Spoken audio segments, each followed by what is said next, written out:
Hi guys, Diamond Art. I remember when one of my daughters came home and she said, Mum, I found this new craft and you're going to love it.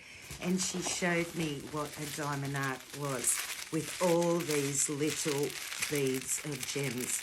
And I said to her, don't ever buy me one of those. No way in the world I'll have those gems through the whole bloody house. No, thank you. But when I started Shaky Nan, in the first 6 months, I think, I got her to come onto a live with me to show me and you guys how to do it and also to see if I could do it. Now, the first one she got me was only 4 colours. This one has 18 different colours and it tells you the bag number of each colour and also what letter or symbol or number will be corresponding to that colour on here. So what they give you is the picture that you're going to do, all the beads that you need for it, and they give you this silly tray and silly pen. They're not E.T.'s friends, they really aren't. And what they want us to do with this pen, now I've found this pen is way too light for me. I really struggle even keeping hold of it. Normally I'm flipping it out of my hand and throwing it around the room. Now, in this tray, what they want you to do is one colour at a time. You put it in this little thin tray that isn't even a very good tray. I'm already throwing them everywhere. And what you're supposed to do is give it a little bit of shake. Well, we can do that, can't we? But I'm doing more than a little bit of shake here so that the flat part of the gem goes into these lines on the tray and the rounded part is up the top so that you can dip your pen in, pick a gem up and put it where you need it. Now, the trouble doing it one colour at a time, even with 4 different colours for the one that my daughter got me to do on live, I found that by the time I was on the 3rd and 4th colour, they were popping up everywhere, all the ones I'd already put in there, because I couldn't put it specifically on that one dot that I needed to. So I had to work out, I thought they were great, but I had to work out, okay, well, that's how they can do it. Like I tell you all the time, everything is not E.T.'s friends. We have to then work out how can we do it. Let's just push them over there. Oh, get away. So the way I worked out how to do it was, I can't do one colour at a time. I knew that straight up. I have to do all the colours at once, but how do you do that? So I went and bought one of these 24 containers from a craft store.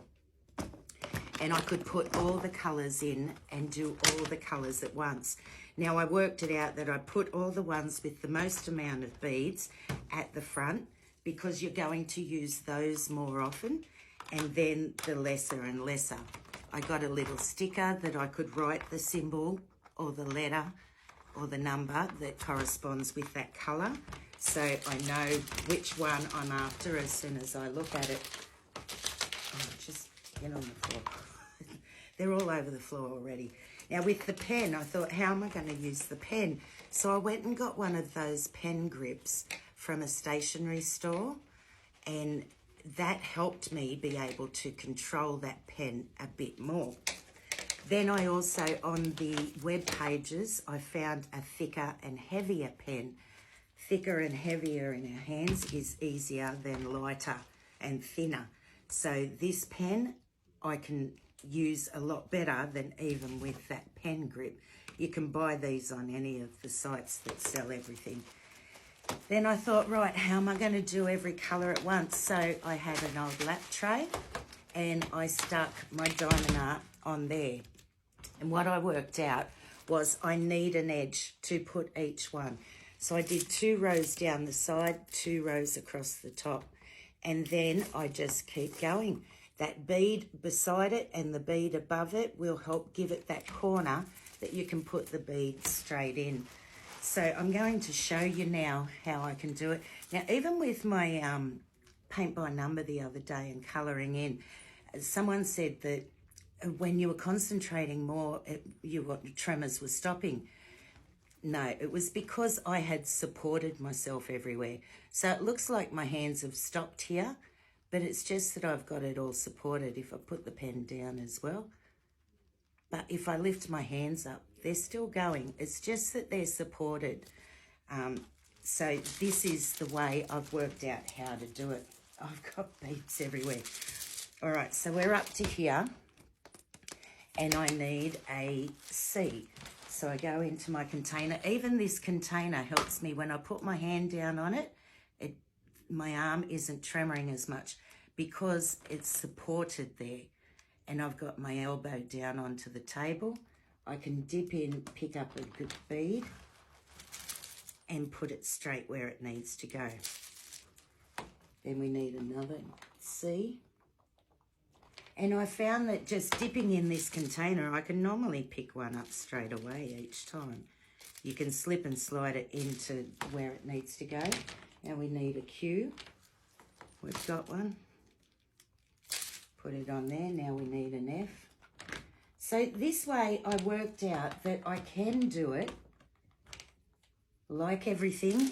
We can't do it the way everyone else can. We've got to work out our way to do it. And this container helps me to steady my hand when I go for the gem. Normally I don't even have to look. I can pick one up each time I dive in there. If not, then the second time I dive in. Now we need, I don't know what that letter is, number 1. This one here. Once again, down into it. And I keep it all in a row. Doing it this way also keeps your lines nice and straight and neat. If I need to push them up at all, I just run my nail along the bottom. So it's amazing what we can do when we work out our way. I hope this helps someone out there that has ET, that loves doing these and is struggling now as their tremors progress that little bit more. These have been around for years now. So I hope this will help someone be able to continue doing what they love. That's all we need to do, is just work out outside of the box. Okay, that's how they can do it. What else do we need to be able to do it? I hope this helps someone to be able to continue doing it. Maybe this weekend, go and buy yourself a diamond art, but definitely get one of these containers as well. I love you all, guys. Take care, stay safe, and I will see you again soon. I'm going to come back and show you how I shave my legs. How a little bit of self-care and some makeup that someone's asked me to show. So hopefully I will see you all soon. Remember, guys, it's not how they can do it. What else do we need so that we can do it too? I love you all. Take care. I'll see you soon.